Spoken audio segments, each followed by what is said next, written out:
2022 সাল। দৈপায়ন, সঞ্জয়, কার্তিক, চন্দ্রজিৎ এবং আয়ুষ, এই 5 বন্ধুর চোখে তখন একটাই স্বপ্ন। সেই স্বপ্ন শিশুদের কচি হাতে রং তুলে দেওয়া। সেই রঙের ছোঁয়ায় সাদা ক্যানভাসে ফুটে উঠবে তাদের মনের অসীম কল্পনার জগৎ।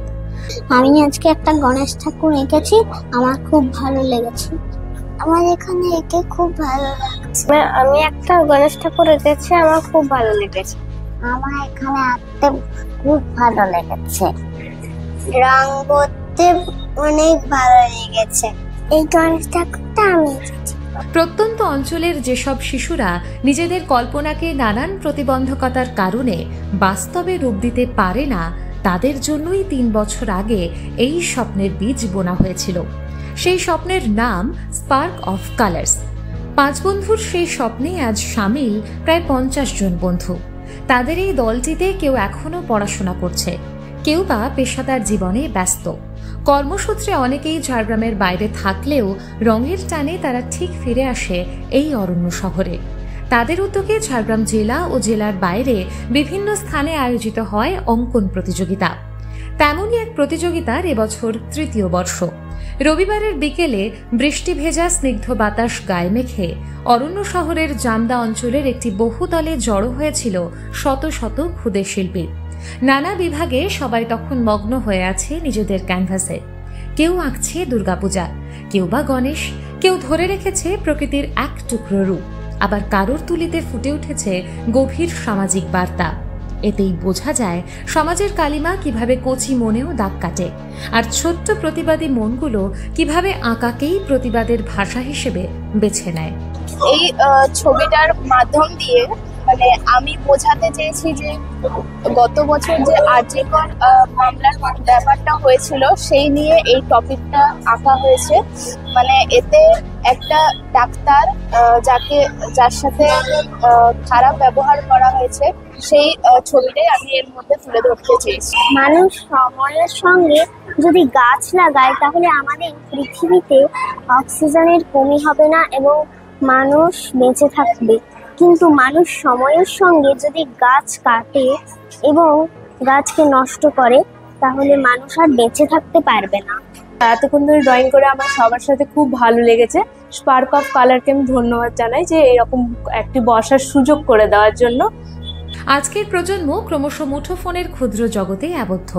অবসর কাটানো মানেই ভিডিও গেম বা সোশ্যাল মিডিয়ার পাতায় স্ক্রলিং।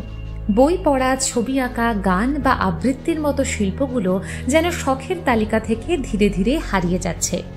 অথচ শিশুদের মন কল্পনাপ্রবণ। তাদের অসীম সরলতায় যে ভাবনাগুলো প্রকাশ পায় তা অনেক পরিণত মনের পক্ষেও সম্ভব নয়। তাই তাদের এই সুপ্ত প্রতিভাকে জাগিয়ে তুলতেই স্পার্ক অফ কালার্সের এই আন্তরিক প্রয়াস। যখন সোশ্যাল মিডিয়া ছিল না বা যখন এত ইউটিউব, ফেসবুক এত প্ল্যাটফর্ম ছিল না, সবাই আঁকা, গান, আবৃত্তি সবকিছুর মাধ্যমে অংশগ্রহণ করত এবং তাদের মনের বিকাশ ঘটত, তাদের ভাবনার প্রকাশ পেত। সেই জিনিসটা আমরা আবার নতুন করে যাতে বাচ্চাদের মধ্যে একটা মনের ভাবনা হয়, সেই বার্তা নিয়ে আমরা এসেছি। সমস্ত আমাদের দর্শক বা সমস্ত গার্জিয়ানদের কাছে আমাদের একটাই অনুরোধ, বাচ্চাদের হাতে ফোন না দিয়ে ওদেরকে রং পেন্সিল দিয়ে 1-2 ঘন্টা বসান। প্রতিযোগিতার শেষে সব ক্ষুদে শিল্পীর হাতে তুলে দেওয়া হলো উপহার স্বরূপ একটি মেডেল। সবার জন্য মিষ্টিমুখের ব্যবস্থাও ছিল। আগামী 5ই সেপ্টেম্বর স্পার্ক অফ কালার্সের অফিসিয়াল ওয়েবসাইটে ফলাফল ঘোষণা করা হবে। প্রতিযোগিতায় প্রথম, দ্বিতীয় ও তৃতীয় স্থানাধিকারীর জন্য রয়েছে যথাক্রমে স্বর্ণ ও রৌপ্য পুরস্কার। আমার ছেলে এখানে পার্টিসিপেট করেছে, আমরা অনেক খুশি। অনেক অনেক ধন্যবাদ, এরকম সুযোগ দিয়েছে। আরো চাই আমরা। আমার বাচ্চাকে আমি আজকে পাঠিয়েছি, আমি টাইম দিতে বেশি পারি না, আমার মিসেসই টাইম দেয়। ও তো আঁকার দিকে ওর আগ্রহটা বেশি অনেক, আঁকা শিখছেও হয়ে গেল 5-6 মাস ধরে। আর ধন্যবাদ এই স্পার্ক অফ কালার্সকে, ওরা এত সুন্দর একটা প্রোগ্রাম অ্যারেঞ্জমেন্ট করেছে আর এতজন স্টুডেন্ট এখানে এসছে।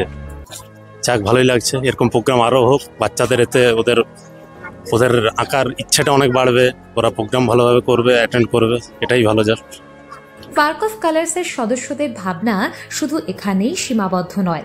তাদের স্বপ্ন প্রান্তিক অঞ্চলের ছোট ছোট ছেলেমেয়েদের এবং পথ শিশুদের হাতেও একদিন ক্যানভাস আর রং তুলে দেওয়া। ভবিষ্যতে লাইভ পেইন্টিং কম্পিটিশন আয়োজন করার পরিকল্পনাও রয়েছে তাদের, যার বিষয়বস্তু হবে এই অরণ্য শহরের সবুজে মোড়া এক টুকরো প্রকৃতি।